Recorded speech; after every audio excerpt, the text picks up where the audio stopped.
Mike here, glad you could join me. Welcome and thank you for watching this video with me. And no, I'm not running the spooky music through the whole video.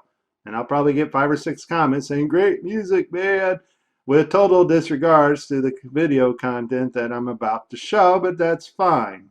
At least you got something out of it. I got this video from Miss Bling Bling BS ISS. And she was debunking Peggy with this blue jelly bean, actually candy coated almond, but it's all virtual reality, so it really doesn't matter. Peggy here is actually in a virtual reality holographic environment, much like you saw the father and daughter in the beginning of this video. Peggy is able to grab real objects on the side of the wall here because she is actually with physical objects, but these objects can also be transformed instantly by a switch of a video channel into virtual reality objects or VR objects Peggy's able to manipulate in 3D space or weightlessness.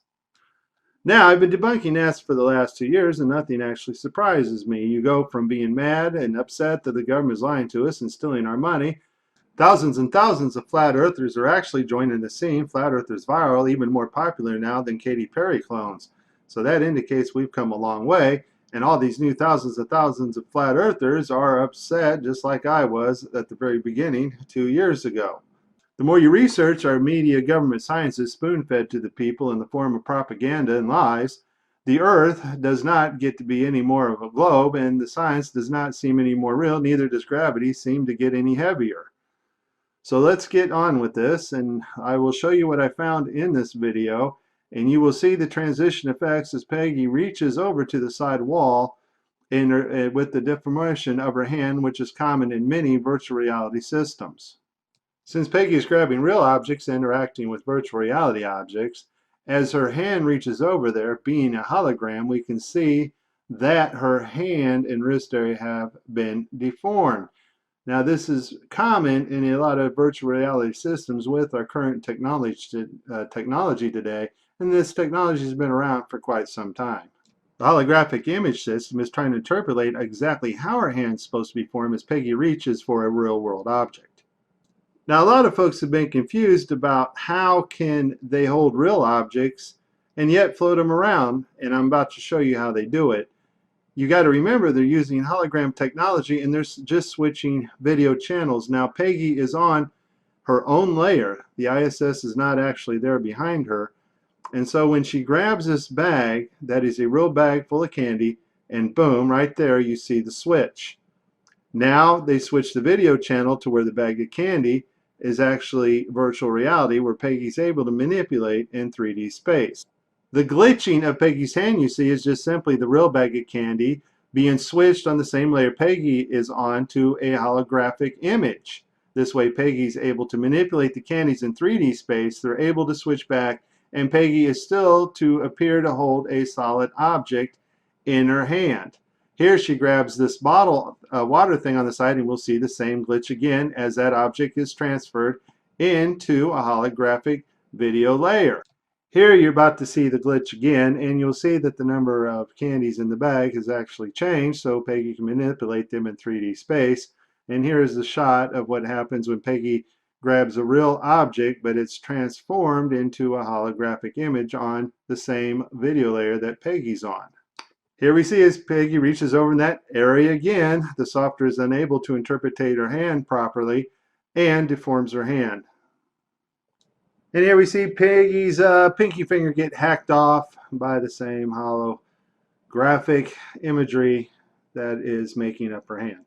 Here Peggy is going to attempt a somersault. She's playing with the microphone as it's floating in the air. David Marsh sent this to me from Facebook. David Marsh does some amazing work on tracking the moon, folks, and him and I and many others are going to get this Earth map figured out. Here she goes. She's turning. And she starts to fall as she's hung by her waist on this wire, and that's immediately cuts the feed.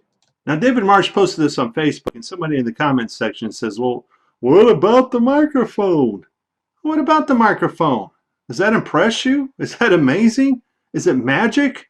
You know, this is the same people that were just astonished when David Copperfield made the Statue of Liberty disappear. Do you know how he did it? He had them shut the lights off in the thing. That's how they did it. Bam, it's vanished. It's dark out. Go figure.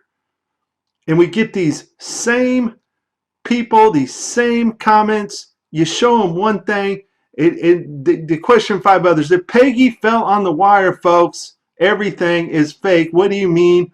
What about the microphone? My goodness, these physical, materialistic, heliocentric globeheads, they just make fun of us, and they're stuck in their own religious dogma called physicalism. And they only know how to shame, harass, bully, name call, personally attack those that say anything about there being a God or question their false pseudosciences. I mean, people think they're smart. They get on my channel calling me fat, saying I worship nothing but a false fairy monkey Jesus from outer space, when in reality, they're the ones that are lost, ignorant and blinded, not even realizing they are buried so deep in a satanic false religion, which is the irony of it all.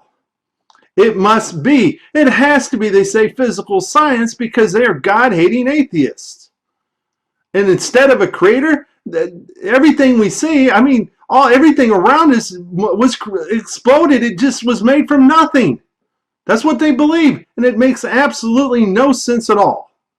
And I'm sad for them, because some of them, I know, I'll hear them scream out in hell, I didn't know. And yet 20 years ago, they posted on my video claiming they knew everything and I was the stupid moron.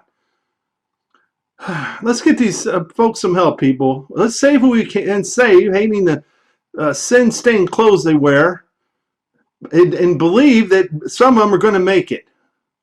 Let's keep pushing this thing. Well, what about the microphone? Well, why don't we look? Zoom in. Here Peggy buries her foot right into the cable on the side of the wall. Why? The cable's not actually there. It's just a virtual hologram, part of the green screen, the whole system right there. There you go. There's the foot. And the microphone, being a virtual object, ends up embedded in Peggy's hand. So Peggy needs hand surgery, and she needs foot surgery, and she probably bashed her head when she fell on the wire. I also want you to notice Peggy's eye. She is wearing virtual reality augmented contact lenses. Check those guys out. Ooh, scary. And here's what Peggy's eyes look like without the virtual reality augmented contact lenses in.